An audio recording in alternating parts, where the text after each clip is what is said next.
Olá a todos, bem-vindos ao canal Arbitragem. A gente está aqui hoje numa gravação especial. Recentemente eu assisti uma palestra do Zé Roberto, mais uma no IASP, em que ele falava de literatura e o direito e tal. E é evidente que a palestra foi maior do que o tempo e tal. Eu falei, não, Zé, vamos gravar um pouco isso para ficar disponível, para quem quiser assistir e para ficar para as futuras gerações. O currículo do Zé Roberto vai estar aqui embaixo, na descrição do vídeo. Eu vou poupar isso de todo mundo. E dizer só o seguinte, eu tô aqui fazendo e vou fazer uma espécie de vingança dos alunos. Quando eu fazia faculdade, o que eu mais odiava era uma prova que tinha uma pergunta dissertativa única. Então eu vou te fazer uma pergunta única. Qual que é a importância da literatura para os advogados e qual a relação da literatura com o direito? Disserte, sua nota vai vir a partir disso.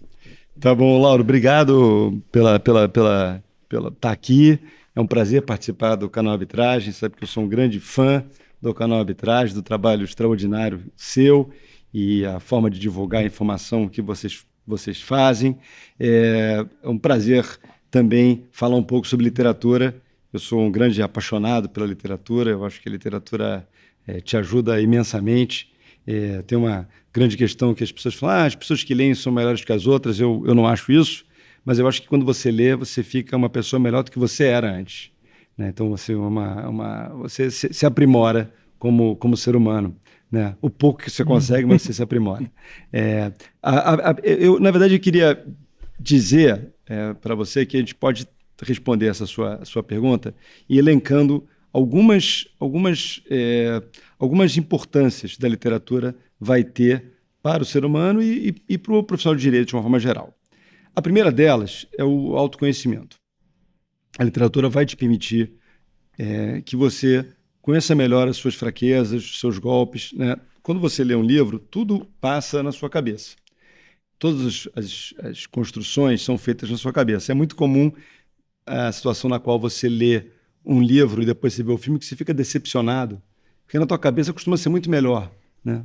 E a literatura tem uma coisa interessante, que você faz um mundo de sinapses e movimenta o seu cérebro de uma forma extraordinária, porque quando você lê uma personagem qualquer, você tem que imaginar a roupa que ela estava, como é que era o nariz daquela pessoa, o olho, como é que seu cabelo estava despenteado, tudo vai na tua cabeça, né? O filme você já vê aquilo pronto, então te restringe um pouco toda a tua cabeça. Você imaginava personagem mais bonita, mais feia, enfim, por aí vai. Mas quando você lê além disso, você vai fazendo naturalmente uma série de críticas e julgamentos sobre as decisões que o personagem faz, se o protagonista faz. Eu nunca faria isso. Não, claro que tinha que fazer. Por que ele fez isso? Meu Deus do céu, ele está louco. Não, eu nunca aceitaria isso. Nessa hora, você vai se testando. Você vai vendo até onde seus limites e, claro, questões éticas que você vai se colocando, né? Também naquele momento. Então, a literatura faz com que você converse com você mesmo e você tem que ser um grande amigo seu, né? Claro, obviamente, para você poder saber a tua história, as tuas reações, e vai dizendo assim, eu tenho dificuldade de tratar desse assunto. Adultério. Não quero ler essa parte, imagina. Fiquei nervoso, né? Uma deslealdade absoluta. Não, isso aqui me faz mal, né? Ou até compreender, se colocar no lugar do outro. Então, isso é uma coisa muito, muito positiva, esse autoconhecimento, além de histórias que falam de autoconhecimento. O segundo aspecto é a questão da forma de se comunicar. Quantas vezes, né, a gente diz assim, poxa, eu não me expressei bem. Não era isso que eu queria dizer. Puxa vida, como é que eu falei mal, não devia ter dito isso. Na advocacia, isso é letal, né? Você não se comunicar bem. Você não vai conseguir expressar qual era o interesse do teu cliente, o que ele estava querendo dizer, qual era o que você estava querendo fazer valer naquela hora. Então, a palavra é importante, a oportunidade. Tem alguns recursos da comunicação que são sensíveis. Ironia. É um negócio dificílimo, ironia, né? A gente vê na advocacia, né, o sujeito querendo ser irônico, para ele ser grosso, um fio, né? Para ele perder a mão, né? Ou a reticência. Tem coisas que você não pode dizer que ficam melhor, inclusive, se elas ficarem no ar. Elas ficam mais fortes. Isso também é uma técnica, uma estratégia que a literatura vai ser a grande escola. Então, esse é outro aspecto também importante da literatura. A veemência, né? também que você fala, o limite disso, tudo a literatura vai te explicar. O terceiro ponto é a compreensão, a interpretação. Também isso, né? Numa arbitragem, por exemplo, falando que é uma arbitragem, muitas vezes os árbitros que não tem que ser seus tutores, obviamente, mas às vezes eles falam algumas coisas que você tem que compreender o que eles estão dizendo, né? O caminho que você está indo talvez não seja o melhor, ou algum tema que você tenha que explorar de modo mais profundo. Isso tudo, a interpretação vai te permitir compreender coisas de modo mais profundo e melhor. E a literatura, de novo, vai ser a tua escola para isso. Quarto razão é a compreensão da humanidade. Na verdade, né, todas as questões que a gente vive, não só no jurídico, mas também empresariais e no nosso dia a dia, tudo vai se relacionar um pouco às virtudes e dificuldades do humano. Inveja, soberba, ganância, tudo isso é ali a humanidade. Generosidade, né? Claro, altruísmo, gentileza, mas, de novo, movimentados por essas cordas, né, do ser humano. E a literatura é o abecedário disso, onde você vai compreender esses tipos todos, você vai ver, você vai antecipar, né? Aquela história, né? Os críticos de Shakespeare, né, falavam, quando você lê muito Shakespeare, consegue, é como se o padre pudesse antecipar a confissão, né? O cara começa a falar, não precisa mais falar agora, porque eu já entendi onde você está indo, né? Isso tem na advocacia muito, né? Você vê com mais tempo, o cara começa a falar, você já entendeu para onde vai aquela prosa, né? Enfim, então isso tudo, a literatura também te ajuda muito a esse tipo de reflexão, né? De você também exercitar algumas sensibilidades que você não tinha, empatia, né? Você lê sobre, sei lá, uma situação muito diferente da sua realidade, mas conseguir compreender aquilo. Isso tudo vai ser muito importante, porque também na advocacia, sem empatia, é o símbolo que soa, mas não tem informação, né? Então, é fundamental também. E, finalmente, a questão da cultura. Porque a literatura é o grande maná da cultura, do que é importante para a sociedade. A importância da cultura, que é essa, aliás, é um termo jurídico, né? A tradição. Tradição é um termo jurídico que é a entrega da coisa, né? A traditio, que os romanos falavam. A cultura é a tradição. A tradição é a cultura sendo entregada de geração em geração. Essa é a tradição. Tem uma palavra linda, inclusive uma palavra jurídica, né? Essa entrega, né? É importante conhecer a tradição porque a gente sabe da gente, sabe a nossa história. O problema todo eu acho que o problema, estou antecipando um pouco, mas a grande questão da vida hoje é essa impossibilidade de transferência de cultura, porque houve uma grande quebra com a internet, com essas coisas, né? Hoje em dia a comunicação, a informação chula, a informação sem repercussão, a informação simples, ela se passa de uma forma importante. As pessoas têm menos tempo para ler as grandes questões culturais, né? Então, a gente estava falando aqui mais cedo, né? Sei lá, a Bíblia, um mundo de reflexões importantes, a Bíblia como é a história? Como uma questão ética, né? Como uma questão de valorativa, né? Que é importante para uma sociedade, amar o próximo, né? Solidariedade, cuidar do próximo, enfim. Então, são todas questões que a literatura vai ensinar. Dostoiévski, né? A análise da culpa, né? Que a gente estava falando um pouco antes, né? Como é que você reage aos seus próprios pecados? Quem é o grande juiz das suas condutas? Você mesmo, mas essas coisas têm que ser digeridas. Então, a literatura vai trazer. O tema da cultura é porque ela nos faz ter uma compreensão das mesmas coisas, né? Né, Laura? A gente que tem uma idade semelhante, a gente certamente viu os mesmos filmes. Isso faz com que a gente assistiu, né, a mesma novela, na época todo mundo assistia novela. Tem uma cultura muito semelhante, né? Então vai rir das mesmas coisas. Se eu falar alguns temas que vão nos conectar, aquilo vai fazer com que a gente ache engraçado. Essa conexão eu jamais teria com uma criança que, sei lá, que nasceu no Zaire, possivelmente, né? São histórias diferentes de vida. E né? você acha que essa geração nova, então, Porque eles têm muita fonte. Hoje, não muita tem fonte tanta coisa que é comum a todos. É, assim. o que acontece hoje... Você falou da novela, vou pegar uma coisa bem prosaica. Todo mundo assistia a mesma novela. Todo mundo Naquele assistia a horário, 90% da população estava assistindo aquilo. Então você comentava. Né? Quando eu era jovem, criança, você tinha o filme dos Trapalhões, por exemplo. Né? Todo mundo ia ver o filme dos Trapalhões. Qual é o filme dos Trapalhões? Os Trapalhões nas Minas do Rei Salomão. Todo mundo tinha visto aquele filme. Né? Ou quando veio o Indiana Jones, por exemplo, todo mundo foi assistir. Era um mainstream, né, como se diz. Né? Hoje esse mainstream está diluído. Né? Aqui em casa, por exemplo, sei lá, meus filhos, todos têm Spotify, cada um vê a sua...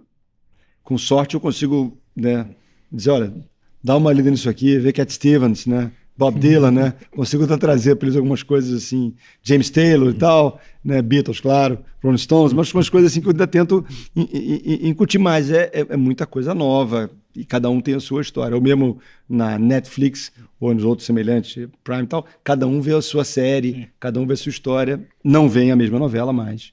Mudou isso. Isso vai fazer com que no futuro seja mais difícil ter essas conexões. Onde é que o mundo se encontrava? O mundo se encontrava em Don Quixote, né?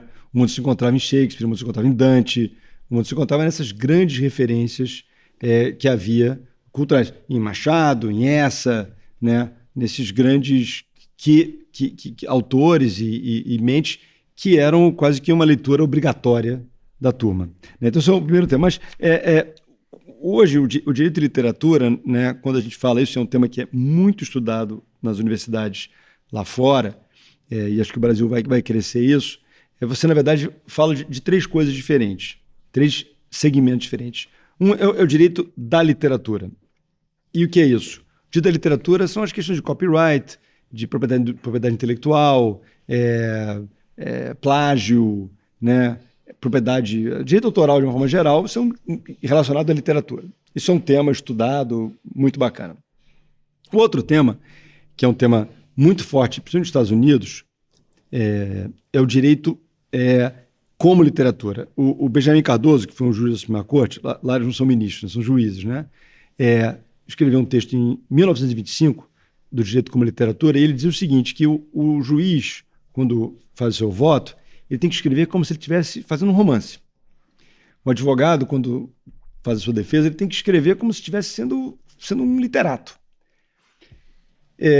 Enfim, então, muitas vezes a de literatura e o direito eles convergem. Então, sei lá, por exemplo, o piano lá do Digesto, né, o Justiniano, lá, o Corpus Juris Civilis, quando ele começa, tem um texto aqui para dizer o seguinte, ó, a justiça é a vontade constante e perpétua de dar a cada um o que é seu.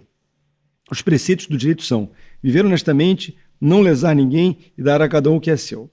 Isso é quase uma poesia, né? Tem uma beleza aí, poética, bem escrita. O direito ele meio que nasce assim. Ou a Constituição Americana, né? o libelo americano, também, né? Declaração de Independência, todas feitas por advogados, todos lindíssimos do ponto de vista estético. Então, é o direito e a literatura se...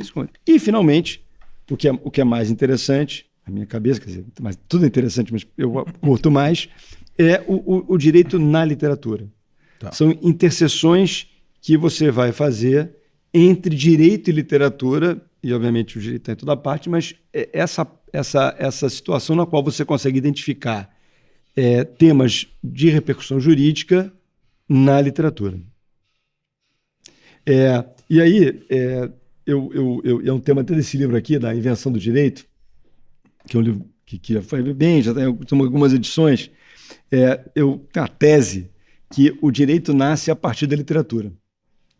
E é uma tese que é interessante, mas eu acho, né? Porque é o seguinte, o direito, ele só é possível, o jeito como a gente concebe hoje, claro, ele só é possível dentro de um Estado democrático. Evidentemente que há direito no Estado não democrático, claro, mas não é um ordenamento que a gente aprecia e que a gente quer que viceje, né? O próprio atitude do advogado, ele só existe na democracia. Um advogado, ele fica desempregado numa ditadura, né? Vai ser um burocrata, na verdade, não vai ser advogado, né? Porque ele não vai poder defender os interesses do cliente dele num ambiente déspota. Mas como é que o direito nasce e essas questões todas? Você imagina que lá no século V antes de Cristo, você teve aquele raio que caiu na Grécia, né, em Atenas mais especificamente, com uma ideia que é disruptiva, revolucionária, que é a ideia de que cada um tem direito a falar e a sociedade vai ser direcionada pelo que a maioria das pessoas decidir, que é uma ideia do pacto democrático, né? Claro que a democracia grega era uma democracia um pouco diferente, porque era uma democracia de homens, né, de uma determinada idade, as mulheres não estavam nisso, os metecos, só os estrangeiros estavam fora disso, havia escravos, mas naquele grupo tinha essa ideia, que era uma ideia nova. Até então, não tinha nada parecido com isso. Até ideia, então, tinha o rei, o soberano, o faraó, ele mandava, acabou. Então, a ideia, não, quem manda é a maioria. Barato essa ideia. Só que você tinha que imaginar também um modelo jurídico que fosse compatível com as ideias de democracia. Porque num modelo déspota, né, ele manda. Então o direito é simples, né? O direito, o que é isso? O que o faraó falar, né? O que é? O que o rei falar. Esse é o direito, né? É um direito, claro que é uma ordem, mas é uma ordem que não é compatível com a democracia. Então, quando o homem concebe, ele tem que criar um modelo jurídico que seja, de novo, compatível com isso. E como é que o homem faz isso? Ele faz pelo teatro. O grego, nessa época extraordinária, século de Péricles e tal, ele ia ao teatro não como a gente vai também para entretenimento, mas ele ia para o teatro especialmente para discutir os grandes temas sociais. Era um evento, eles iam de branco, você tinha vários concursos de teatro, mas em Grécia, na Grécia chamavam as dionisíacas, que eram os grandes, os maiores. E olha só que interessante, eles competiam com trilogias. Então, Star Wars, Poderoso Chefão, mas essa história de trilogia está lá atrás. Não é novidade. Não é novidade. Então, eram sempre trilogias que esses grandes dramaturgos eles apresentavam. Então, você teve, incrível, né, que você tem 2.500 anos, mas, por exemplo, Ésquilo, né, Sófocles, Eurípides, os caras têm, o Ésquilo tem 7 obras dele que existem até hoje, o Sófocles também, Eurípides tem mais, mas obras que permaneceram 2.500 anos. Incrível. E essas obras tratam de questões sociais e de Estado e de direito. Então, por exemplo, a Oresteia, que é extraordinária, que é do Ésquilo, o Ésquilo foi da primeira geração. Eles vão mudando um pouco nessa primeira geração. Qual é a história da Oresteia? Ela conta a vida de uma família, que é uma família que é complicada, dos Átridas, e os gregos tinham um conceito chamado genós, que é a ideia de família e que o mal que uma família fazia perdurava e contaminava a família inteira. É como se fosse uma maldição familiar. Tá? Então, se uma família fizesse uma coisa errada, ela entrava em briga, você brigava, brigou com o meu irmão, brigou com todo mundo, entendeu? Era um conceito assim.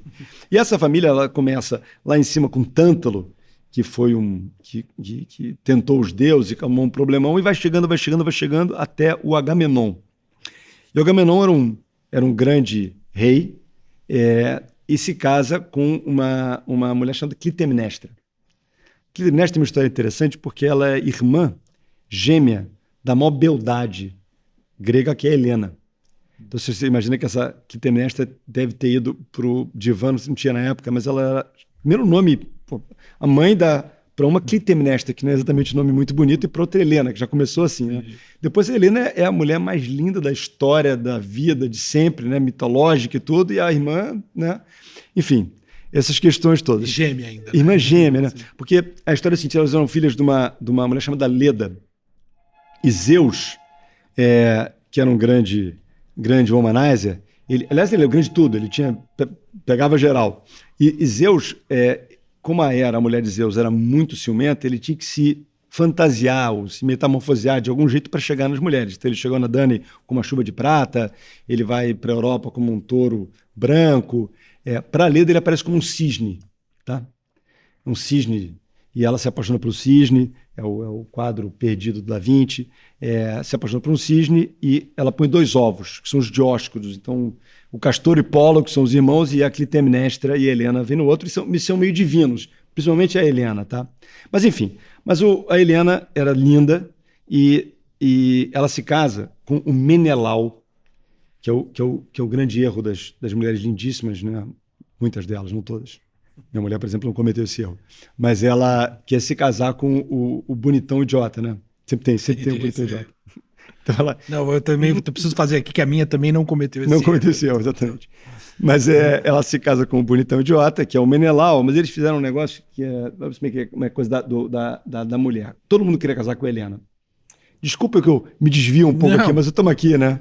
Por isso que essas nunca acabam, né? Nunca, essa conversa ela não tem fim mesmo, pela natureza dela. Isso aqui a gente vai fazer mais. Mas o que acontece? Todo mundo queria casar com a Helena, porque ela é linda, maravilhosa, e aí eles decidiram, olha, vamos deixar a Helena escolher, que é uma coisa legal.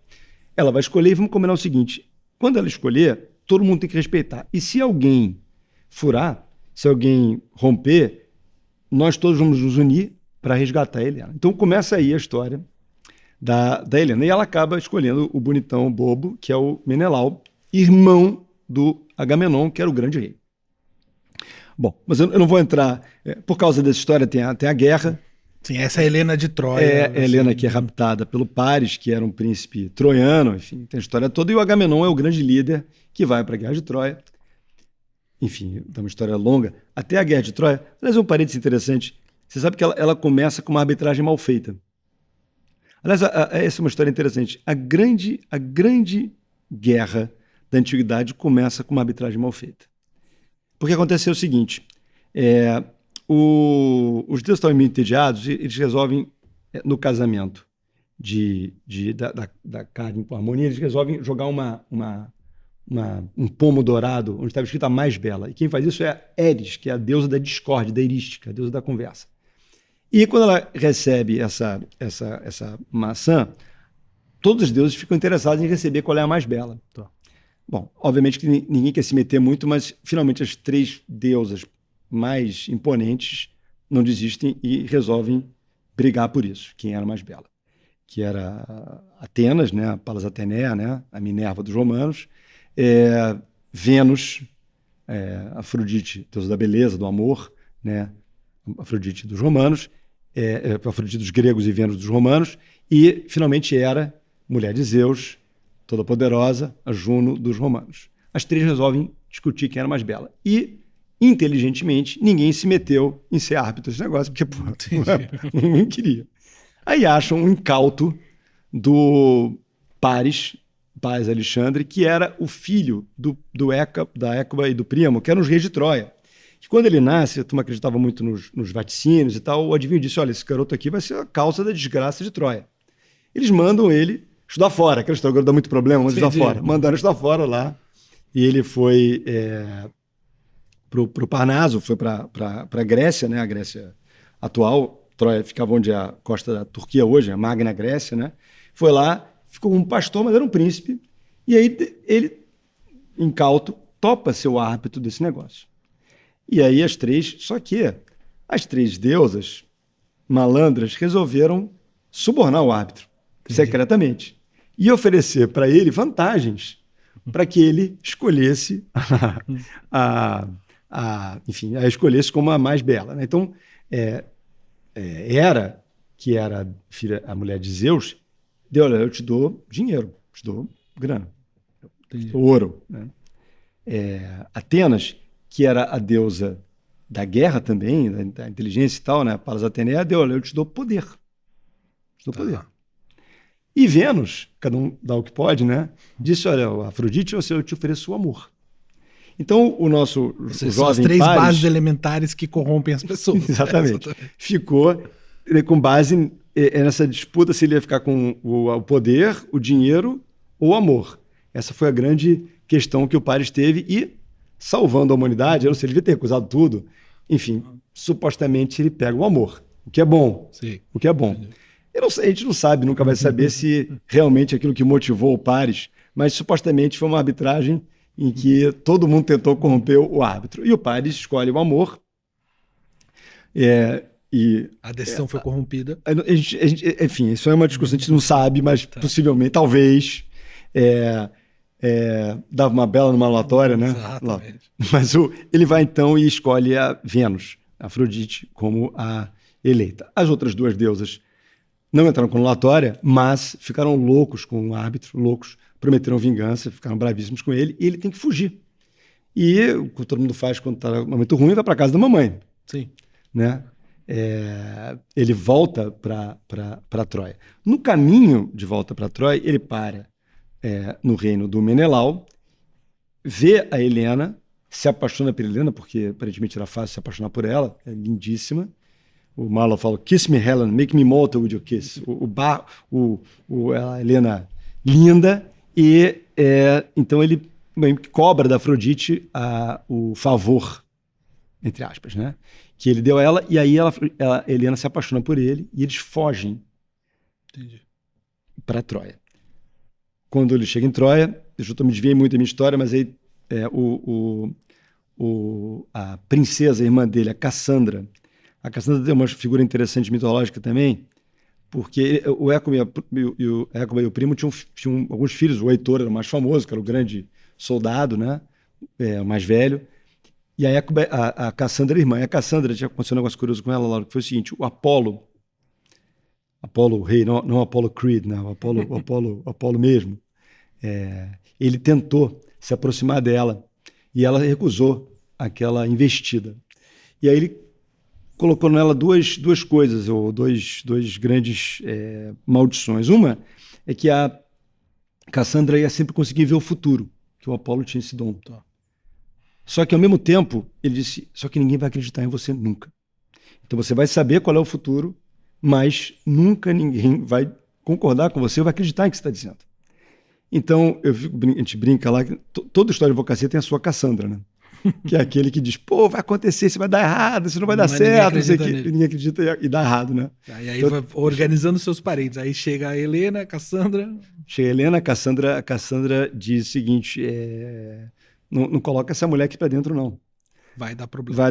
Não vai dar certo. Só que ninguém acredita nela e ela vai. Mas enfim, isso é a Guerra de Troia, que é uma outra história, mas o fato é que Agamenon é o grande líder e ele ganha a guerra. E ele volta para a cidade dele, para Tebas, com, inclusive, a Cassandra de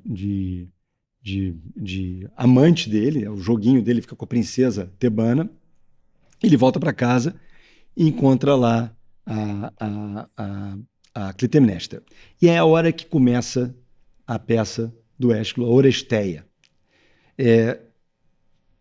Ele tinha, com a Clitemnestra, ele tinha tido 3 filhos, tá? A primeira, que é a famosa, que é a Ifigênia, a Eletra, que o Freud estudou muito a Eletra, e o Orestes. O que aconteceu foi que, antes dele ir para a guerra, os ventos não estavam favoráveis, e ele foi ao Vítio, e o Vítio disse, é o seguinte, para que você receba esse favor dos deuses, você vai ter que sacrificar a sua filha mais velha. E o Agamenon, então, sacrifica a filha. O sacrifício de Ifigênia. É uma metáfora, como tudo mais, da vida do homem público, que tem que sacrificar a própria família em benefício do trabalho dele, né?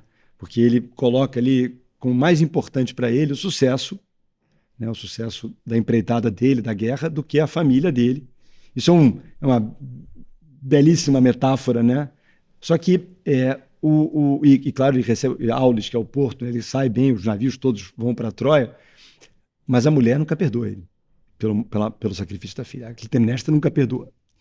E quando ele volta para casa, a Clitemnestra arruma um amante, que é um primo dele, que foi preterido do Egisto. E quando ele chega, ela finge que vai lavar os pés dele e tal, e a Clitemnestra mata o Agamenon. Começa a peça assim. Então, essa morte do Agamenon pela mulher, que era a mulher dele, que trai ele, que finge que vai dar o banho nele e o executa. Bom, quando o executa, os filhos dele, do Agamenon e dela, têm que fugir porque ela e o amante tomam conta do poder. E a Eletra, que é o símbolo da filha apaixonada, tem o complexo de Édipo e tem o complexo de Eletra, que é a filha, que é o que todos nós, pais, gostaríamos que a nossa filha tivesse por nós, enfim. A Eletra, ela arma com o irmão dela mais jovem, o Orestes, e diz, nós temos que vingar nosso pai. E ela convence o Orestes a vingar o pai. Enfim, eu vou tentar resumir. Enfim, o Orestes volta, a cena que ele mata a mãe e o amante é incrível, a cena tem 2.500 anos, mas podia ter sido escrito ontem. a mãe mostra para ele que o seio que te deu de mamar, você vai matar esse seio mesmo. Ele fala que morreu para poder voltar, para enganar todo mundo, mas ele mata. Mas o problema é que quando ele mata a mãe e o amante, as Erinhas, que são as forças primitivas, vêm atrás dele e o enlouquecem pela culpa. Caramba e tal. Ele então é levado a julgamento no aerópago. E aí que vem a invenção do direito. Porque o dramaturgo, que era o Sófocles, dizia, como é que esse cara é julgado? E aí Atenas, a Palas Ateneia, a deusa da sabedoria, da justiça também, disse, olha só, eu vou explicar a vocês, homens, como é que vocês julgam o seu semelhante. 12 pessoas iguais a você. Não é um Deus que vai julgar, não é o soberano, são 12 pessoas iguais a você. Ele, Orestes, vai ter direito de se defender. Ele vai dizer, olha, eu matei a minha mãe... Em vingança. Porque o meu pai... ela matou meu pai. Ou seja, tem um atenuante, tudo isso. Ela me tirou do poder. Eu era o herdeiro, ela me tirou do poder que era meu e ela matou meu pai. Eu fiz justiça, digamos assim. Enfim, claro, o direito ele é uma evolução da vingança, né? Enfim, então o Orestes, Atenas, ele vai ter direito de se defender. Então, olha o conceito que ela traz. Quem julga, que são semelhantes a ele, não é uma coisa superior. 2, ampla defesa, que é um conceito que ela introduz. E aí, acontece que esse julgamento ele empata. É 6-6. E a Atenas, Minerva, diz, olha, já que empatou, eu voto. São 12 pessoas, empatou, voto é o voto de Minerva. Né? E traz um outro conceito fundamental à evolução humana, que é o seguinte, indúbio pro réu, ou seja, na dúvida, a humanidade vence. Então, já que houve empate, eu vou absolver o Orestes, que tem que dar um voto de confiança na humanidade. Esses conceitos, ampla defesa, indúbio pro réu, a ideia de quem julga você são pessoas, tudo isso são ideias que foram introduzidas pela arte, pelo teatro, há 2.500 anos. Até hoje o homem não imaginou nada melhor do que isso para compor os temas. Então, assim, o direito ele nasce aqui, ele nasce nesse conceito. Né? Você vai ter, por exemplo, na geração seguinte, com Antígona, por exemplo, que aí já é Sófocles, né? Já um outro conceito importante também, que é a ideia da discussão, né? do confronto. Né? O que acontece com o homem diante de regras absolutamente injustas, né? Que é o conceito que Antígona vai ter quando você não pode enterrar o irmão, né? Do Creonte. Como é que você reage à subordinação civil? Né? Então, um conceito também interessante jurídico também. Mas digo assim, os caras criaram o direito naquele momento. Como é que ele invadiu? A ideia do Sófocles é toda essa do direito natural. Existem coisas maiores do que o direito feito pelo homem. Toda a questão do nazismo, que foi um sonho, olha o pesadelo melhor, do jurista, né, de que ele podia fazer um direito contido, que o direito se justificava, né, o direito por si mesmo, uma teoria pura. Esse conceito foi demolido com o nazismo e a ideia que a Antígona já gritava há 2.500 anos é exatamente isso. Se tivessem compreendido a voz da Antígona, o Holocausto não teria acontecido. Né? Porque ela dizia, tem regras aqui que são alucinadas, você não pode respeitar. Tem valores da humanidade que antecedem essas regras que vocês estão querendo fazer. Então, é uma ideia muito, muito bacana. Mas enfim, então, o direito na literatura tem um conceito bacana. Agora, a ideia do conhecer a si mesmo. Eu falei do Sócrates aqui. Estou um pouco nos gregos, porque eu tenho alucinação pelos gregos e realmente quem conhece um pouco e entrar na história da mitologia, é difícil sair, sabe? Obrigado. Mas eu ia falar de uma outra família, agora, na ideia do conhecer a si mesmo, que é a família dos Labidatas. Não sei como é que está de tempo aqui. Não, estou bem. A ideia dos Labidatas, que é uma outra família, que também com uma história interessante. E ela começa com o Laio, quer dizer, ela começa antes até, mas ela vai com esse Laio que se casa com uma jovenzinha chamada Jocasta e tem um filho. E também vão ao Vite, ao adivinho, e perguntam qual é o destino daquele filho. Os gregos tinham muito presente a ideia do destino. Para eles, não importa o que você fizesse, o destino ele era traçado. E você não podia fugir daquele destino. Estava escrito já. Por mais que você se esforçasse, o destino... E você não podia nunca dizer que alguém era feliz até o momento que ele morreu. Porque tudo podia acontecer até aquela última hora. Então você é feliz? Não, eu tenho que esperar eu morrer para saber se eu sou feliz. Porque tudo podia acontecer. E esse Laio tem essa filha, esse filho com essa Jocasta, e o adivinho diz, olha, esse garoto vai ser a tua desgraça. Que é um mito comum, né? E é o mito da sucessão, que a gente vê em tudo, né? O medo que as gerações têm das próximas gerações, né? De serem ultrapassados por elas. É humano isso, né? A gente tem medo que venha alguém que tome nosso lugar, né? Ou que não conserve o nosso legado. Ou que não conserve o nosso legado. Então, essa é uma questão comum. Então, ele manda matar o filho, como o padrasto da Branca de Neve mandou matar a Branca de Neve, e por aí vai. O Moisés também, né? Enfim, esse é um mito comum, né? Do herói. Só que essa ordem não consegue... O cara que tem que executar a ordem não consegue matar uma criança, ele pega a criança pela perna, a criança acaba entregando para um fazendeiro que acaba levando a criança para Corinto, que é uma outra cidade, onde essa criança é criada como se fosse filhos dos reis de Corinto, a Mérope e o Políbio. Acaba como sendo criado como se fosse filho lá deles. E acha que é filho. Quando ele tem 18 anos, esse garoto, que é o Édipo, um bêbado chega para ele e diz, pô, você não é nem filho dos seus pais, pô. Ele fica desnorteado com essa história. Pô, como é que eu não sou filho dos meus pais? Claro que sou, pô. Que história é essa? E ele vai no adivinho. Para o adivinho explicar quem ele é. E esse é o grande tema do Édipo, quem eu sou. E o nome Édipo é um nome interessante porque o Édipo é um nome que tem várias acepções. A palavra. Ela pode significar tanto... o Édipus pode significar tanto 2 pés, que é o homem, mas pode significar também eu sei. O cara que sabe. Entendi. Então, uma palavra em grego que tem uma dupla acepção. Ele vai no Vite, né, no adivinho, no oráculo, e o oráculo dá 2 notícias para eles, nenhuma das 2 bacana. Pelo menos eu não ia gostar de ver nenhuma delas. A primeira é o seguinte, olha, você vai matar teu pai. Caramba, né? 2, você vai casar com a sua mãe. Aí o cara, pô, caramba, que história é essa, pô? Né? Que maluquice é essa? E aí ele resolve fugir.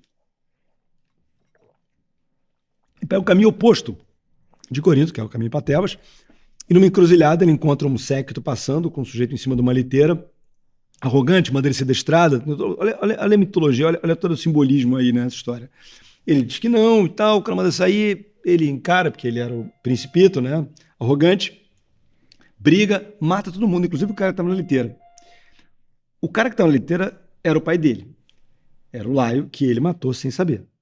Então, a profecia se concretiza sem que ele soubesse disso. Ele segue, e ele então vai para Tebas, e a Tebas estava sendo dominada por uma esfinge, que era um monstro mitológico bizarro.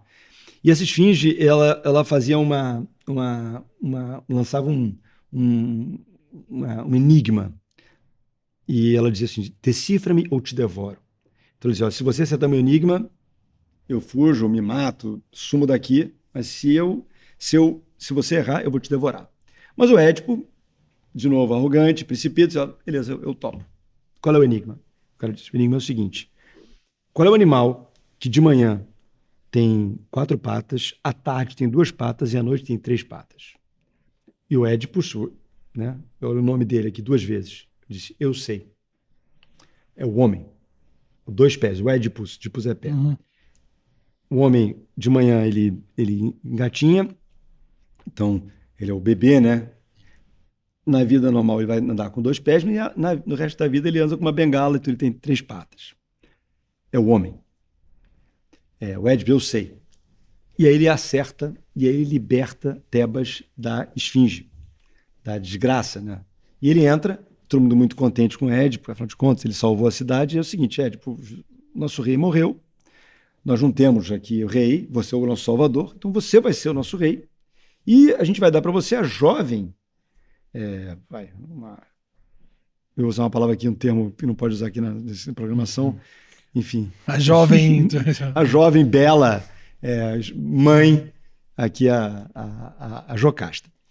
Aí ele se casa com a Jocasta, mas não é que ele tem one night stand com a Jocasta. Ele tem 4 filhos com a Jocasta, tá? Uma delas Antígona. E aí se casa com a Jocasta E, enfim, tá muito bem, de repente a peste se abate em Tebas, vão ao Vite, e o Vite diz o seguinte: olha, qual é o problema da peste? É o seguinte, o assassino de Laio está impune. O assassino de Laio não foi punido. Até que isso aconteça, a cidade vai ficar com a peste. O rei não foi vingado, a peste tem que ser... A peste só vai ser resolvida quando a gente solucionar essa morte sem reparo. E aí o Édipo, e é quando começa o Édipo Rei, diz: perfeito, vamos resolver isso. Vamos descobrir quem é o autor, o assassino de Laio. Veja, ele faz tudo isso porque ele não sabe quem ele é. Toda a história, toda a tragédia acontece pelo desconhecimento dele mesmo. Sim. O eu sei é uma ironia fina, ele não sabe quem ele é. E aí ele começa, e o Édipo Rei, o Tirano Rex, o Tirano Rex, o Édipo Tirano, ele é esse inquérito. É uma peça também jurídica, que é um inquérito. Ele começa a chamar as pessoas e os testemunhos e não sei o quê. E tem um cara que escapou desse encontro fatídico na encruzilhada. Enfim, e num determinado momento fica claro que ele é o assassino. Tá. Nessa hora, Jocasta se mata e ele se cega. Mas tudo porque ele não sabe quem é ele mesmo. Enfim, então, mas é uma história interessantíssima e também faz a gente refletir sobre essa necessidade de a gente se conhecer, de saber o que nos incomoda, quais são os nossos bons golpes, né? Quais são nossas fragilidades, que são muitas, né? O que a gente tolera, enfim, para construir uma vida melhor, né? E numa causa também se tem essa coisa, entender a história, entender a causa, né? Esse é o primeiro aspecto, né? Eu estava falando aqui nesses livros de guerra, né? Por acaso fiz uma releitura daquele Arte da Guerra, que é engraçado, que é interessante, tem isso muito. A primeira coisa é conhecer a tua história. Saber quem você é e saber quem é o inimigo. Essa é a primeira coisa na guerra. Né? E no direito é saber qual é a sua causa. Na advocacia, fundamentalmente, entender qual é a tua história. Né? Mas assim, livros... quer ver um livro, também um pouco falando de literatura sobre esse autoconhecimento, que é um livro muito bacana, incrivelmente atual, é o Retrato de Dorian Gray, do Oscar Wilde. O Oscar Wilde foi um cara muito bacana e é engraçado que ele escreveu isso antes do Freud falar sobre o subconsciente.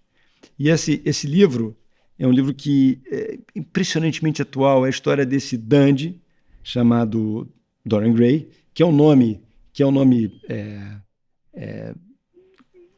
confuso, né? Ele é ambíguo, porque Dorian é dourado e Gray é cinzento, então é um nome que é uma contradição no próprio termo, né? Mas ele recebe um quadro dele, lindo. Ele é um cara muito bonitão e tal, um quadro muito bem feito. Mas ele vai fazendo, ao longo do tempo, escolhas moralmente reprováveis, tomando decisões que são eticamente desprezíveis, mas ele se mantém lindo. Mas o quadro fica decrépito, o quadro começa a se deteriorar. E ele, então, passa a temer que as pessoas vejam o quadro, porque o quadro reflete quem ele verdadeiramente é. Ele esconde o quadro. Então, essa é uma bela de uma comparação com esse nosso mundo hoje de mídia social, né, que as pessoas postam elas nos melhores momentos, mas ninguém posta no dia que está, né, com uma dor de barriga, né, que o pneu do carro furou, que, né, vocês comemoram as coisas todas e se colocam sempre daquele lado, o lado lindo, né, da vida, e a vida, evidentemente, tem os lados, né, os fracassos, ninguém posta os fracassos, né? Mas é muito doido, e a Dorian Gray tem isso, e é uma grande crítica a essa necessidade de você se colocar só da forma melhor, quando, na verdade, todos nós, né, a gente tem as suas dificuldades, né? Um outro, mas é um livro lindo também. Tem também a história de modelo, né, que a literatura fornece até para você criar o teu estilo, né? O grande... Veja, até para você saber, na minha, particularmente, quando eu li, eu fiquei fascinado e achei que era o que eu queria ser, era o Mr. Darcy, do Orgulho e Preconceito. Não sei se você já leu. A Jane Austen é um barato, porque ela era a história bonitinha, né? E o Orgulho e Preconceito tem esse Smith Darcy, que é o o cara mais cool do mundo, né? É o cara que não tira onda, que só fala quando as coisas não tem razão. Ele se apaixona por essa Elizabeth Bennet, que é a personagem feminina. E ele é um aristocrata, charmosérrimo, mas que, de novo, fala muito pouco, só fala coisa... Ao contrário, eu falo muito, eu acabo sendo... mas quem eu gostaria de ser. E há pouco tempo, eles descobriram que tem um feromônio aí, um desses órgãos, esses hormônios que atraem as mulheres, descobriram nos ratos, e deram o nome de Mr. Darcy para esse feromônio, porque ele era o cara, né, o charmant e gentil, e, assim, é o que eu gostaria de ser e está muito longe do que eu jamais serei. E é o modelo. Mas é o modelo. É o modelo. Mas, por exemplo, até na advocacia, tem a história do Atticus Finch, do Sol é para Todos, da Harper Lee, que é a história desse... O livro lindo, né? Que acho que qualquer advogado, principalmente estudante, deveria ler, porque é a história desse advogado numa cidade do sul dos Estados Unidos, uma cidade pequena, onde há um julgamento de um negro, um julgamento totalmente injusto, porque é uma cidade muito racista, e esse advogado aceita defender essa pessoa que está sendo, de novo, acusada de forma errada, e a cidade toda fica contra ele, a sociedade, aquela cidadezinha pequena, conservadora, e ele diz para a filha, a história é contada pelos olhos da filha, ele diz, mas eu tenho que fazer o que é certo, né? A minha responsabilidade é com a minha consciência, né? Não importa o que os outros digam, importa o que eu sei que é certo e que é errado. Quando eu li esse livro, eu estava no colégio, eu falei, pô, esse cara aqui é o cara, né? Pô, eu quero ser isso, né? Eu vou ser esse cara sempre, né? Não importa se está todo mundo fazendo. Ali eu tenho que fazer a coisa certa, né? É um livro lindo, lindo. É engraçado até que, do ponto de vista histórico, a Harper Lee faz esse livro jovem, é uma menina, estudou direito, né? O pai dela também, mas ela nunca consegue superar o problema de quando você faz um grande romance, o primeiro romance, e ela tem uma história incrível, é uma história linda. Então, o direito serve como... Né, a literatura é um modelo para o advogado. Serve para modelar você também, de alguma forma, né? Bom, o segundo tema, né, é o da história da aprimorar a comunicação e como a comunicação pode ser importante. E uma história interessante também com a literatura, você vai lembrar, a história lá das Mil e Uma Noites, né? Que é uma história famosa, né? Árabe, são diversos contos, mas a história ela nasce da seguinte forma: tem um sultão que ele é traído pela mulher dele e ele fica angustiadíssimo com isso. E ele diz: eu nunca mais vou ser traído, então eu vou ter uma mulher numa noite e vou matá-la no dia seguinte para que eu nunca mais seja traído. Então ele adota essa postura. Isso é um problema para o reino dele, lá para o sultanato dele, tudo porque as mulheres começam a morrer. E a filha de um vizir dele, que disse: olha, eu quero ir, eu quero me entregar para esse sultão, deixa comigo que eu resolvo essa mulher. Era Sherazade. E aí a Sherazade se apresenta e tal, e começa a contar uma história interessante. Ele acha um barato aquela história, mas antes de acabar a história, ele diz: amanhã eu continuo essa história. Aí ele não mata ela, porque a história é tão boa, que ele não quer ouvir o fim da história. E isso ela vai fazendo 1001 noites, né? E depois de 1001 noites, esse sheik, esse sultão, ele percebe o seguinte, cara, que primeiro, ele tem 3 filhos com ela nesse período, tá? Mas além disso, percebe que a Sherazade é gente fina pra burro, que não tem sentido nenhum, que ele estava louco fazendo aquilo, né? E que ela é uma pessoa legal. Então, ela convence o sultão a deixar de fazer as atrocidades que ele cometia por conta da história, né? da conversa dela. Né? Então, a escolha da linguagem é um negócio muito importante. Saber contar uma história é uma história muito importante também. Né? Para você, de novo, até porque na advocacia você tem que, às vezes, seduzir. Né? Então, essa sedução passa por contar bem uma história. Isso aconteceu muitas vezes ao longo da história e até a própria história do cristianismo tem muito a ver os Velhos Testamentos, o Testamento, tudo, o Evangelho, na verdade, ele foi todo escrito em grego, né? E alguma coisa em aramaico. E não era a língua do Império Romano, que era latim, evidentemente. Quando um papa, que é o Damaso I, decide traduzir, ele escolhe um intelectual, que era o Jerônimo, São Jerônimo, e traduz a Bíblia. E aí o Jerônimo teve uma ideia fundamental para o avanço do cristianismo, que é traduzir a Bíblia para o latim vulgar. Se ele tivesse escrito o latim para o alto latim, o latim das elites, o cristianismo não ia ter se disseminado como disseminou. Então ele faz o que é chamado de Vulgata, que é a Bíblia latina, exatamente porque é o latim do povo. Essa foi um gênio da comunicação. Se não tivesse tido o gênio de São Jerônimo, ninguém ia ter acesso à palavra de Deus. Vai? Então, e isso vai acontecer de novo com o Lutero, que quando ele escapa lá do julgamento de Worms, ele se refugia, ele fica escondido, ele resolve traduzir a Bíblia da Vulgata para o alemão, ele faz para o baixo alemão. Ele faz a mesma coisa. Ele depois escreve para o alto alemão, que é o alemão aristocrata, ninguém vai entender. Eu vou fazer uma tradução para o baixo alemão, para o alemão que as pessoas falam. E com isso eu vou... E isso também ajudou a disseminar a Bíblia, que foi também motor para o avanço do movimento protestante. Então você vê como é que a informação, como é que é importante a comunicação. E quando a gente está falando de advocacia, é fundamental entender para quem você está falando, como você está falando. Para quem endereçar o que você está o destinatário, né, da tua conversa, modular aquilo para que ela possa falar na Megera Domada, do Shakespeare, né, também a segunda tragédia que ele vai fazer, uma das primeiras comédias que ele vai fazer. Toda brincadeira é que a Catarina não consegue se comunicar bem, né? Ela é a Megera porque ela é indolente, voluntariosa, enfim. Quando ela percebe o jogo, que é um jogo de comunicação, como é que ela tem que falar com os outros, como é que ela tem que... Ela vira a história, ela domina a história. Exatamente porque ela aprende a se comunicar, entra num jogo que é um jogo que é de comunicação, que é um jogo de falar, né? As pessoas podem falar as coisas mais duras para as outras, mas se elas souberem falar, ok. Se elas forem diretas, talvez não funcione.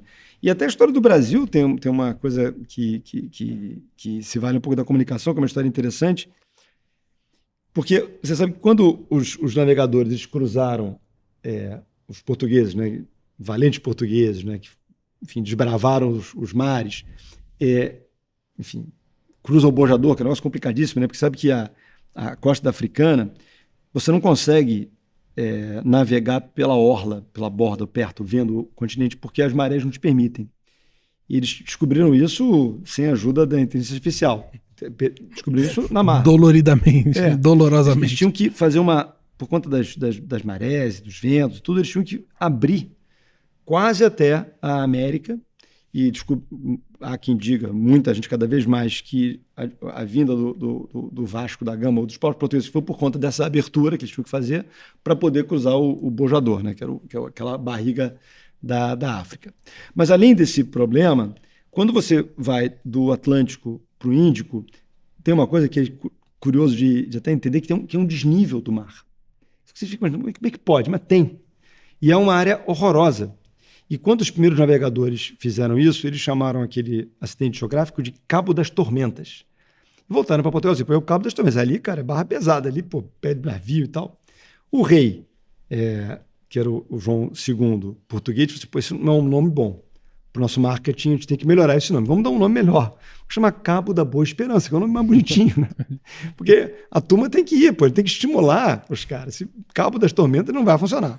E aí rebatizaram o acidente geográfico e isso ajudou muito a desenvolver o Brasil. E até, ainda na comunicação, tem a história de um gênero literário hoje está em baixa, infelizmente, que é a poesia. Porque a poesia é essa força, né, da palavra, né, sempre vindo de uma imagem, de uma metáfora, né, de uma semiologia. É lindo a poesia. Hoje em dia, as editoras até publicam muito pouco poesia, falam um pouco de poesia, mas a poesia é um negócio extraordinário, lindo, que eu até tenho uma brincadeira que ninguém fala, que tem dois tipos de pessoas, aquelas pessoas que nunca vão ler uma poesia e as pessoas que vão ler uma poesia, né? Você pode dividir o mundo nessas duas pessoas, que tem realmente pessoas que esse cara nunca vai ler uma poesia, nunca vai entender, nunca vai se emocionar.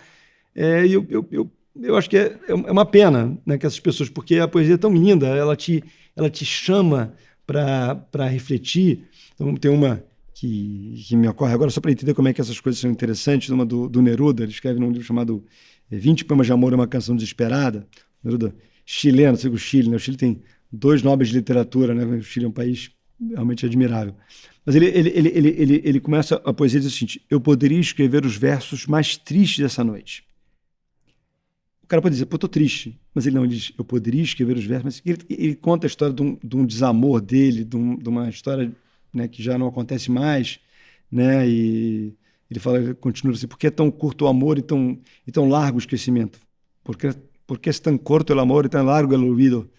Então é lindo. Então a poesia ela te traz essas coisas e que, de novo, te ajudam a refletir. Tem um tema interessante também de comunicação, que é a concisão. Hoje em dia é fundamental. O tempo que as pessoas têm, vocês contar uma história tem que ser objetivo. Aqui eu estou até falhando um pouco nisso, porque eu volto, entro aqui, saio por aqui. Não, mas aqui o objetivo é esse. Mas a gente tem aqui uma certa liberdade, licença poética aqui para a gente poder variar. Mas a verdade é que na vida concreta e na vida profissional, as pessoas querem objetividade. Eu vi uma história engraçada de um concurso de concisão, que você tinha que fazer um texto e usar 4 temas. Religião, realeza, sexo e mistério. E o texto que ganhou era uma frase de seguinte: meu Deus, exclamou a rainha, estou grávida. Quem terá feito isso comigo? Acabou. Usou realeza, religião, mistério e sexo e fez esse texto. Mas a literatura ela ensina muito sobre concisão. Tem um exemplo que eu acho muito eloquente disso, é o prólogo do Romeu e Julieta. Que o prólogo do Romeu e Julieta, que é também aí uma peça famosíssima do Shakespeare, né? Ela começa com uma pessoa indo à frente do teatro, no tablado, e falando 8 frases. Nessas 8 frases, ele conta tudo o que vai acontecer na peça. Tudo, 8 frases só. Daí você pensa, poxa, spoiler, né? Já contou tudo. Mas não. Com aquela forma você entende tudo o que vai acontecer, mas você quer entender mais. Eu acho que esse talvez seja o grande modelo de um advogado quando ele vai expor uma questão. Ele conta tudo em 8 frases, se ele conseguir. Se tiver a habilidade shakespeariana para tanto, que não é o meu caso. Mas, se possível, ele conta tudo. E vai fazer com que as pessoas não percam o interesse, mas, ao contrário, fiquem magnetizadas ali, mesmerizadas, para entender, bom, como é que conta essa história? O cara chega na frente e diz o seguinte: 2 famílias, iguais em dignidade, na linda Verona, onde se passa esta cena. Levadas por antigos rancores, desencadeiam novos distúrbios nos quais o sangue civil tinge mãos cidadãs. Da entranha fatal desses 2 inimigos ganharam vida, sob a diversa estrela 2 amantes, cuja desventura e lastimoso fim enterraram com a morte a constante sanha de seus pais. Então você veja, são 8 frases, conta tudo, onde o que vai acontecer, a briga das famílias e que vão morrer no final. Mas você ouve aquilo e diz, pô, então me conta, como é que isso aconteceu? É uma capacidade, né, de concisão extraordinária. E entender, e aí também, né, algumas coisas importantes. Um julgador, ele gosta de ouvir história. Né? Ele gosta de ouvir uma história. Então, se você não tiver a capacidade de contar e seduzi-lo para isso, você vai perder. Os romanos falavam assim, do fato você vem o direito. Mas, na verdade, se você pensar bem, é da narrativa que você vai chegar lá. Não é do fato, é de como você vai colocar aquele fato. Também quando agora uma história engraçada, que eu vi esses dias aí do advogado, que tinha 8 filhos, não sei se você conhece essa história. O advogado tinha 8 filhos e não conseguia alugar uma casa, porque cada vez que ele chegava para alugar a casa, o cara perguntava, vem cá, você tem filhos? Tem 8. Eu falei, não, então obrigado, mas 8 filhos, as crianças vão destruir a casa. Aí um dia, esse é um advogado que não gostava de mentir, pediu para a mulher dele e com 7 filhos dele visitar o cemitério. E aí foi com o que sobrou visitar as casas. Aí o cara perguntou, você tem filhos? Eu falei assim, eu tenho esse aqui e os outros 7 estão com a minha mulher no cemitério. Aí o cara, então, tá bom, então ficou até com pena. Eu vou alugar a casa para você. Ele não mentiu, né? Ele apenas contou a história.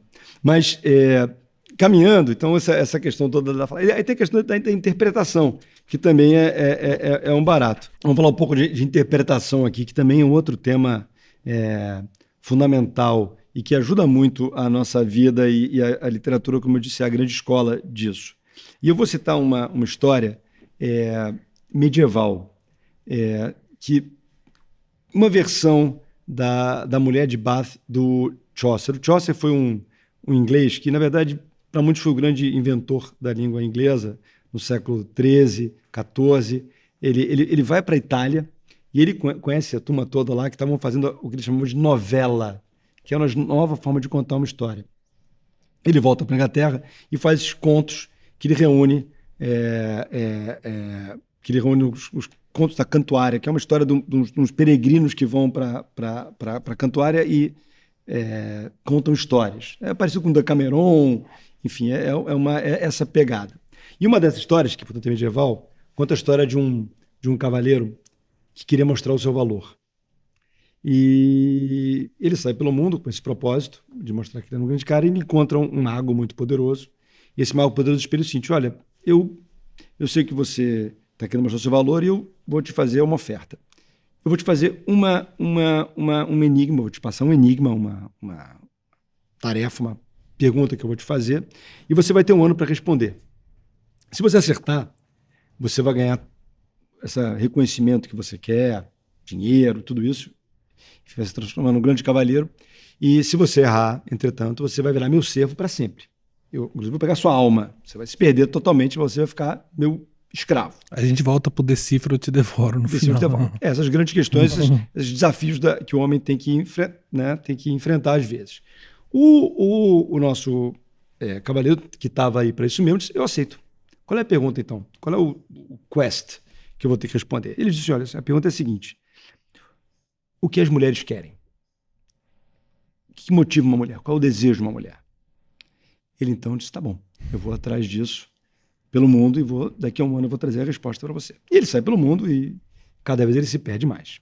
Cada vez ele fica mais distante da resposta. É um problema, porque não é uma pergunta simples, né? Ele pergunta e vai, tá cada vez mais perdido, o tempo vai se aproximando. Na véspera do dia que ele tinha que se encontrar com esse mago poderoso, ele estava desesperado porque ele não sabia a resposta.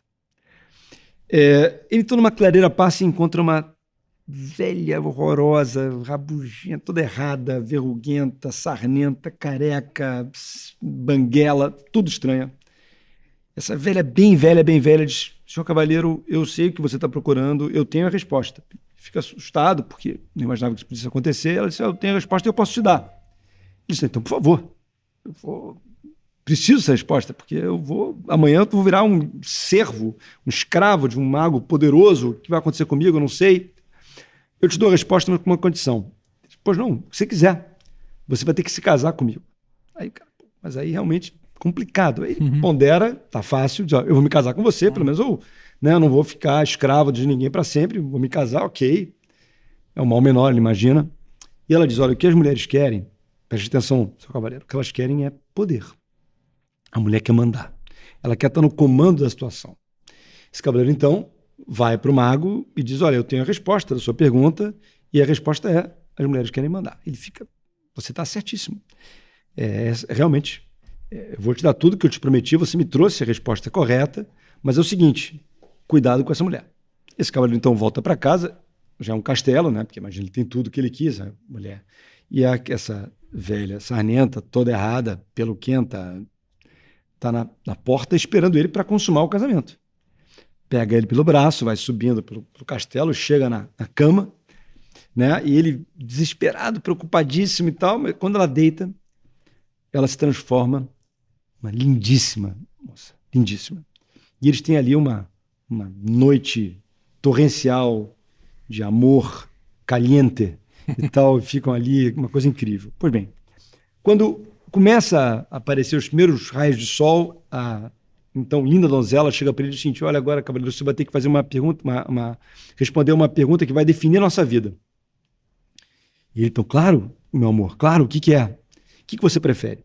Que eu fique durante o dia aquela figura tenebrosa, horrorosa, e à noite essa linda donzela? Ou você prefere o contrário? que eu na rua, do seu lado, fique essa linda donzela e à noite aquela figura horrorosa, coitada. O que você prefere? Me diz, o que eu tenho que fazer? Ele pensa, ele reflete, e sabe o que ele faz? Ele não responde nada. E ela fica linda sempre. Porque ele percebe que a resposta correta é deixar ela decidir. E aí, dando o poder para ela, ela fica linda sempre. Esse, aliás, é uma grande lição para qualquer casamento, né? Enfim, deixar o outro o poder da história. Isso é um excelente corte, né? Vamos deixar isso aqui. Muito bom. E aí ele interpreta a história. Esse cavaleiro, ele consegue perceber qual é a lição ali que ela está dando para ele. A lição está nela, poder. A hora que ele tira dela a decisão, ela vai ficar uma figura feia. Deixando ela decidir, ela vai ficar linda sempre. Então, essa é uma história. Mas na literatura brasileira, por exemplo, temos histórias interessantes de interpretação. Uma muito bacana está no Dom Casmurro, do Machado de Assis, porque não só toda a discussão, né? Dom Casmurro, se o Bentinho foi traído, não, né? se a Capitu traiu e tal. O Shakespeare, o Machado, você sabe, era um grande fã de Shakespeare. Nesse livro, ele leva o Bentinho ao teatro para ver Otelo, exatamente para entender se e pensa e coloca a Desdémona no lugar da Capitu como traidora, não é traidora, enfim. Mas uma passagem sobre interpretação interessante é que a Capitu conversa com a mãe do Bentinho acerca de uma promessa que a mãe do Bentinho tinha feito de que o Bentinho seria padre. E ela começa a conversar com a mãe do Bentinho e explica assim, olha, você prometeu que você faria um padre, mas não é necessariamente seu filho. Pode ser uma outra pessoa.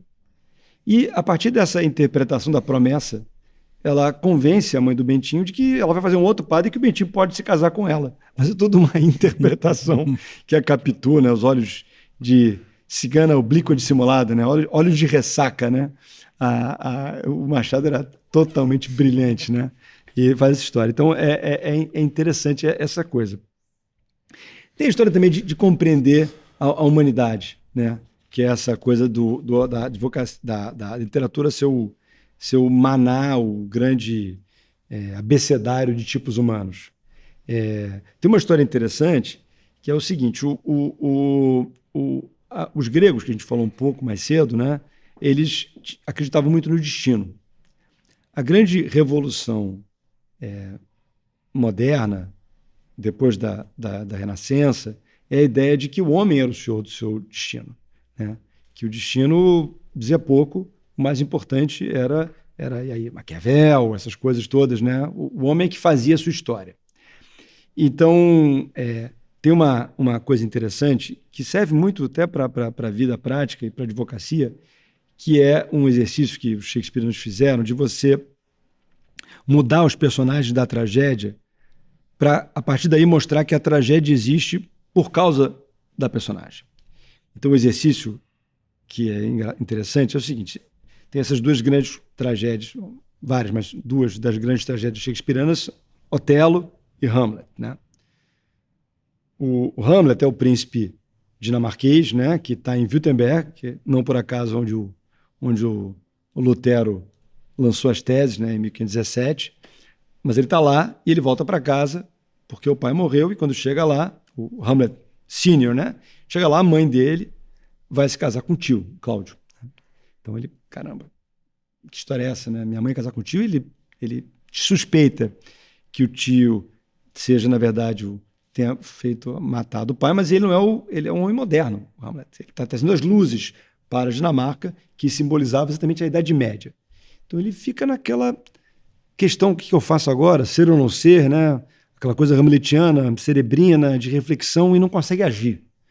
Ele demora, né, até ele perceber que, de fato, o tio tinha matado o pai dele, que ele percebe aquilo um pouco do tempo, para tomar a mãe, que ele toma para tomar o trono, enfim.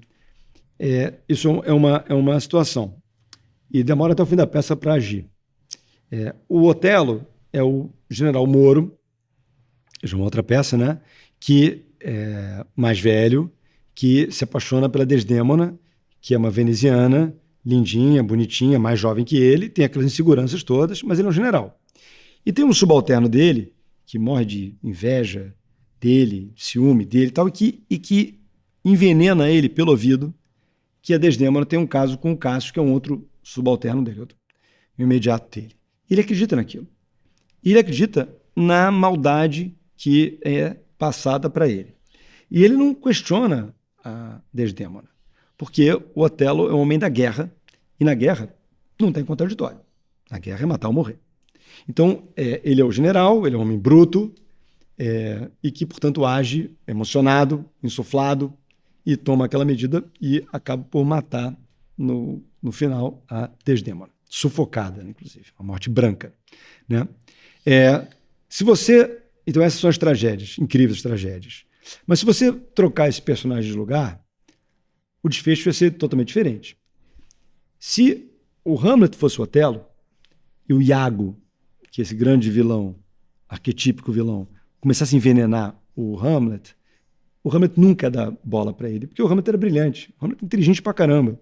O Hamlet ia olhar, achar aquilo e ia perceber no milésimo que aquilo era o cara em inveja, o cara com despeito, e não ia dar bola nenhuma, e você não ia ter tragédia. Não ia ter tragédia, porque não ia acontecer nada. Se o Otelo fosse o Hamlet, aquele espírito, o Hamlet ia chegar na Dinamarca, ia matar o tio na primeira cena do primeiro ato. E também não ia ter tragédia nenhuma, porque ia acabar rápido. Resolveu. Resolveu o problema. A tragédia existe porque aquelas pessoas estão naqueles lugares. Isso é interessante quando você faz esse exame para entender um pouco a dinâmica dos leads, né? Que acontecem muitas vezes porque determinadas pessoas estão naquele lugar. E até dos advogados também, né? Os personagens todos ali. Elas acontecem por conta dessas humanidades. Então, esses exercícios todos são muito bacanas para você tentar tirar um pouco essas peculiaridades de cada um, essa natureza, para compreender a história de uma outra forma também, que vai te ajudar a solucionar o caso. Né?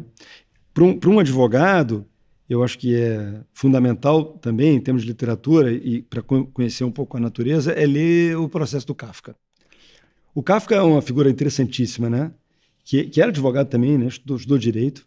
Ele era uma dupla minoria, porque ele morava em Praga, mas ele era de uma família alemã e judia. Então ele era ele falava alemão na Tchecoslováquia, né? E de novo era judeu, que era uma minoria.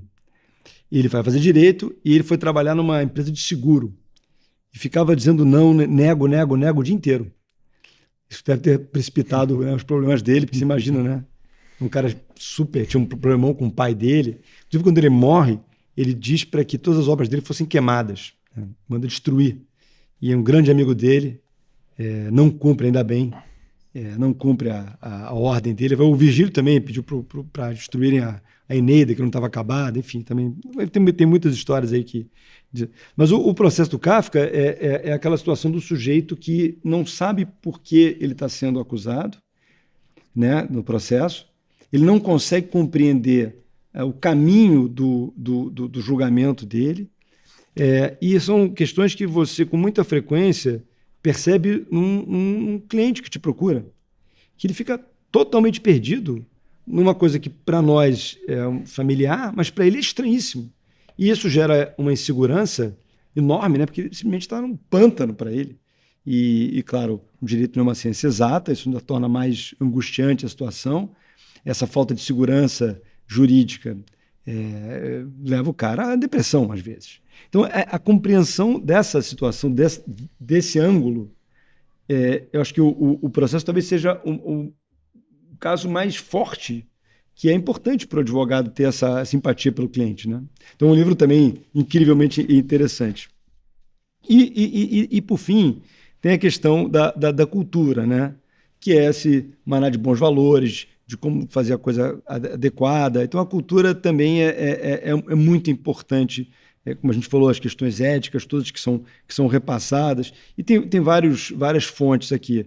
Eu vou citar uma, que para mim é muito, muito cara. Eu acho que ainda que você não seja religioso, é uma fonte de novo, de bons valores, que é bom, a Torá, claro, mas os evangelhos. E uma passagem interessante do Evangelho de São Lucas, que é a parábola do bom samaritano.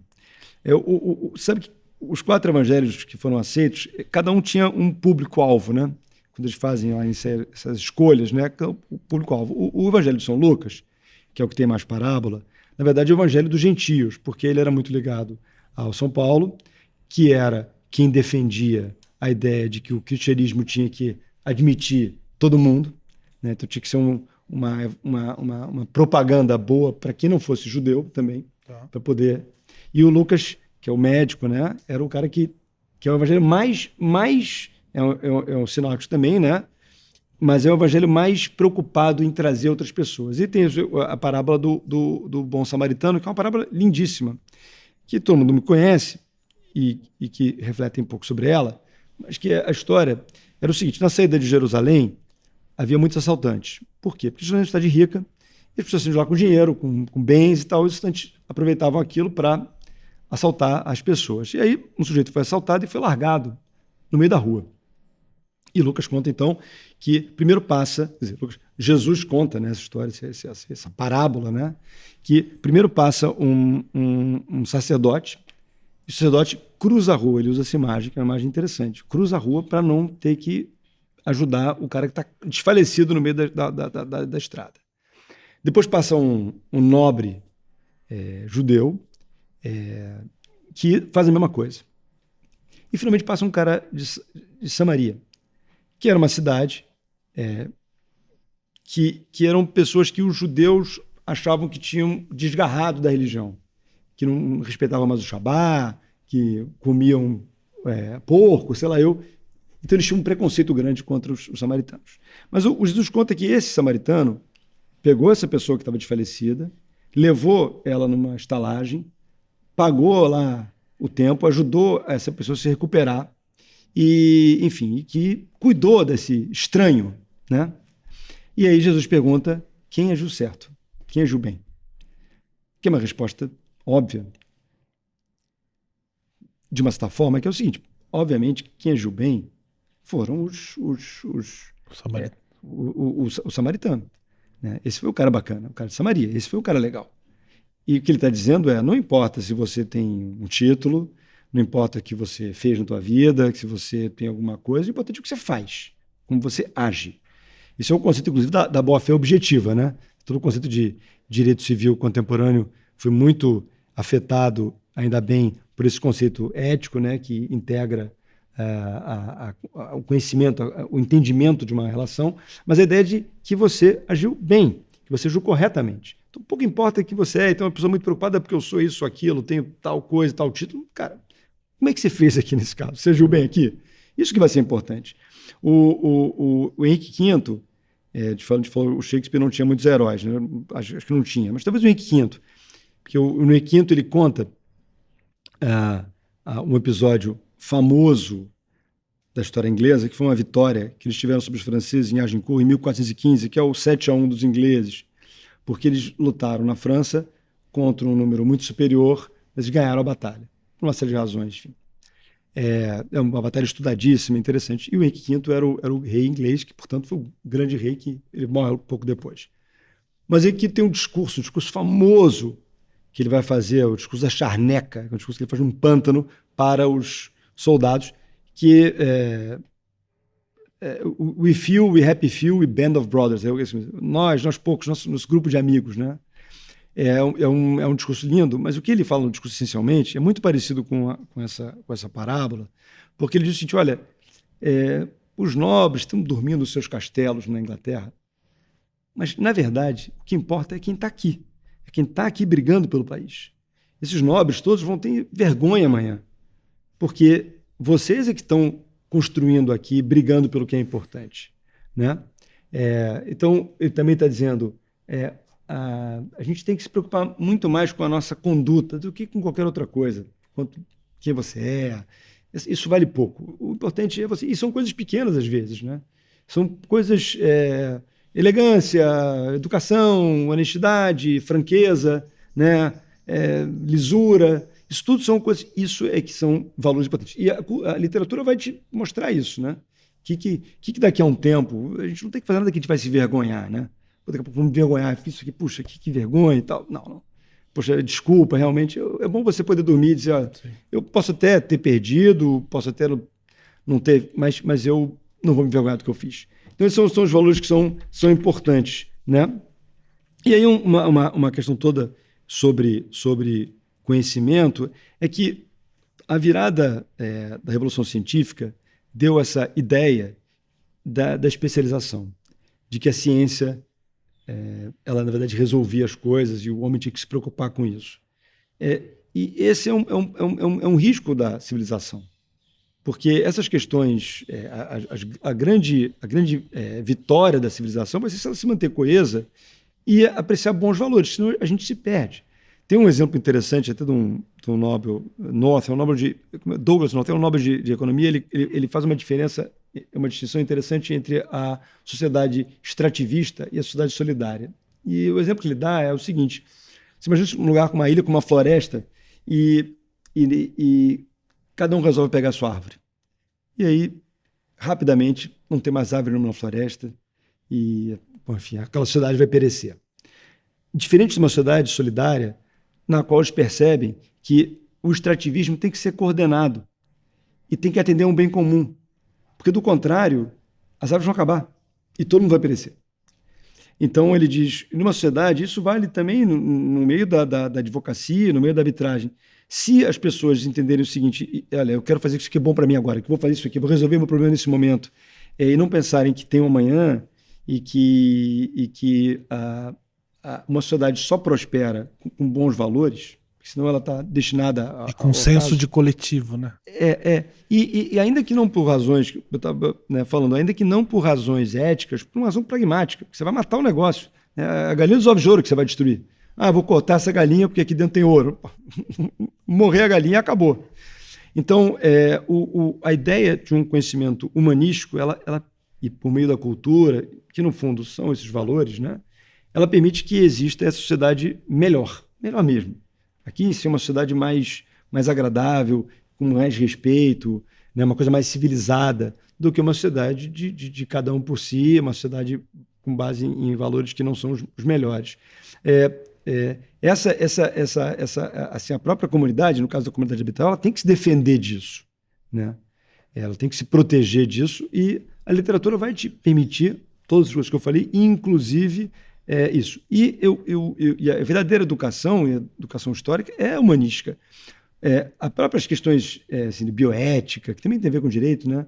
Se você não tem uma educação humanística muito sedimentada, muito firme, o próprio direito passa a ser, o poder que o direito te dá, passa a ser um risco enorme, né? O detentor do anel, né, para citar os fãs do Tolkien, que eu me incluo, quem tem o poder tem que saber muito bem como exercê-lo. O direito é um poder, o conhecimento jurídico é um poder. Se você dirigir ele para o mal, uma desgraça, né? Então, o interessante da literatura também é que, além, eu vou colocar aqui junto, né, dos valores que a tua família te traz, porque isso é muito importante também, né? Os mestres, né, também, né, o bom mestre, né, claro. Além disso, a literatura é, sem dúvida, o grande professor de todas essas questões e, acima de todas, questões valorativas éticas. Você fala, essa sua última frase abriu até um sol aqui atrás, assim, foi até poético aqui. Claro. Está um tempo meio chuvoso hoje e abriu um sol aqui. Muito obrigado, certamente depois dessa conversa fica uma sensação de que temos muita coisa para falar ainda. A gente vai repetir essas conversas e espero que essa seja a primeira de várias. Obrigado pelo seu tempo, obrigado pela sua generosidade de verdade e parabéns. Obrigadíssimo, Lauro, um prazer falar com você e, enfim, eu que tenho admiração e agradecer a você por disponibilizar um espaço para a gente falar desse tema aqui, que é tão relevante, mas um pouco relegado, né? Hoje em dia tem uma história que a gente pensa sempre, que é o seguinte: o urgente tomou conta do necessário, né? Então a vida da gente é tudo urgente, e a gente deixa de lado aquilo que é necessário às vezes. Mas isso a gente tem que se policiar, porque o resultado não é bom. Não, mas dá pra gente casar aqui. Ah, não, Tá claro. bom? Obrigado mesmo. Prazer. Até mais.